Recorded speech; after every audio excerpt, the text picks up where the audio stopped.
Hey, thanks for making it to Veterans Info Tap. I'm glad you made it. I wanted to share a little news here, a celebration, if you will, with regard to VR&E. That's Veterans Readiness and Employment. And it's a little news release that the VA put out, and I wanted to share it with you. They just put it out, I don't know, a month and change ago. But it's kind of nice to look back and see things that have kind of happened and get a little history aspect. So with that, hit the thumbs up, subscribe, share with a friend, all that good stuff. I really appreciate it. For those that don't know, VR&E, Veterans Readiness and Employment, formerly the Veterans Vocational Rehabilitation program, is a fantastic program that often will utilize education or training to bridge the gap between employment of where you are and where you need to be employment-wise. They'll use education or training to get you into, it's not the only thing they do, but that's usually what we're looking at. And while you're going through whatever that training is, whether it's working with the Automotive Dealership Institute to become a finance manager over a 30-day period, or working with some college getting your master's degree, the VR&E program will pay you a stipend every month that you're in the program, and the program will be paid for as well. So that is a great, great thing.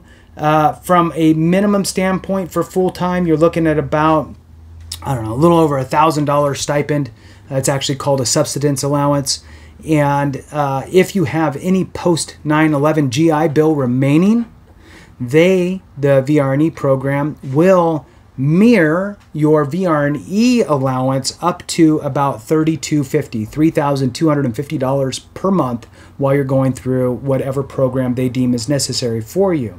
It's a great program. So with that, let's jump into this. It says celebrating VR&E, the precursor to the GI Bill.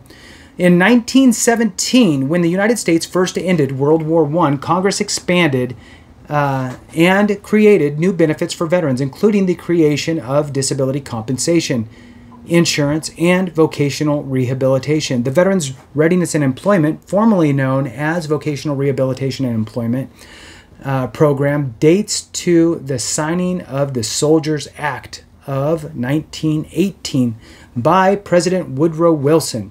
The act predates the modern Department of Veterans Affairs and states that the then-U.S. Federal Board of Vocational Education would prescribe and provide disabled veterans with suitable courses of vocational rehabilitation and a compulsory allotment and family allowance to ensure their rehabilitation and placement of rehabilitated persons in suitable or gainful occupations.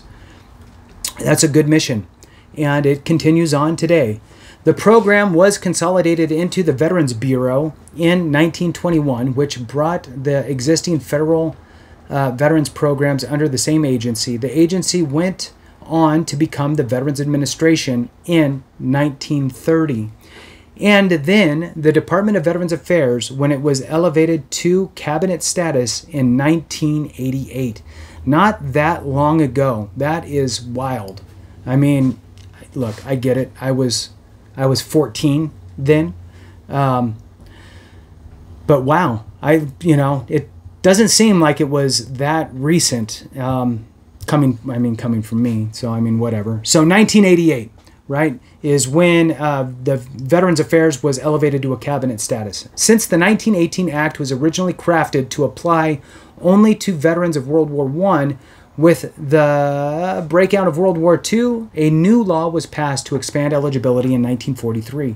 When it came time for the landmark Service Members Readjustment Act, the SRA of 1944, the idea of giving veterans education benefits, training, and living expenses was not a far-fetched idea because it had been happening for veterans with disabilities since the Soldiers Act became law. The SRA made similar education benefits available to many veterans without disabilities. It also included provisions for adding new benefits like readjustment and home loan programs. While the SRA did not create the VR&E program, it is clear that the VR&E set the stage for the creation of the readjustment and educational benefits that came later in the GI Bill. The SRA did expand eligibility for VR&E by moving the eligibility date for World War II veterans back to September 16, 1940. This was when the Selective Service Act establishing a draft was signed into law. Over 621,000 World War II veterans with disabilities received vocational training through the program. Currently, all veterans with a 10% service-connected disability are eligible for VR&E services, provided they did not receive a dishonorable discharge.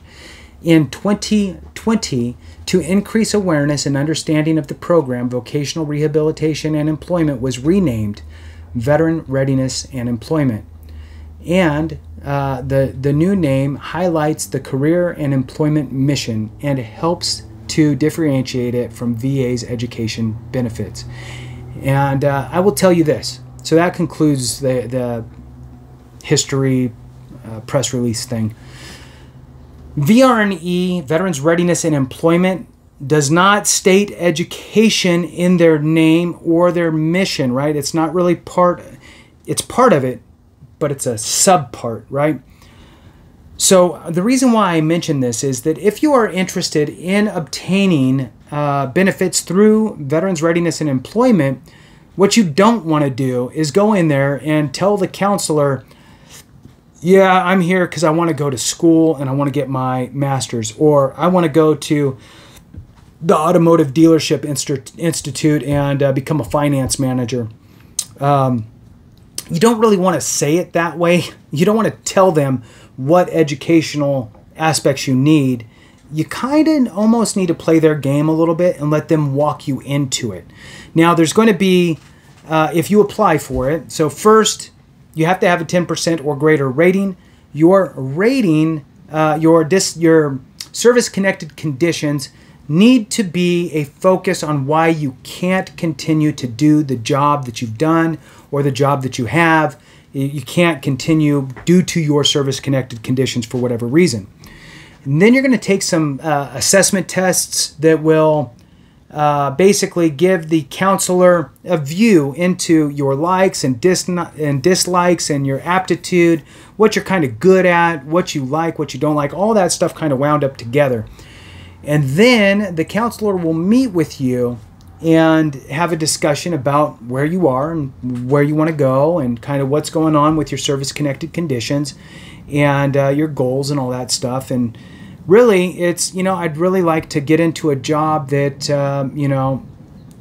is like this, and then it's going to turn into, well, what are you missing for that? And you're going to have to, look for those types of jobs. They're going to, give you some work to do.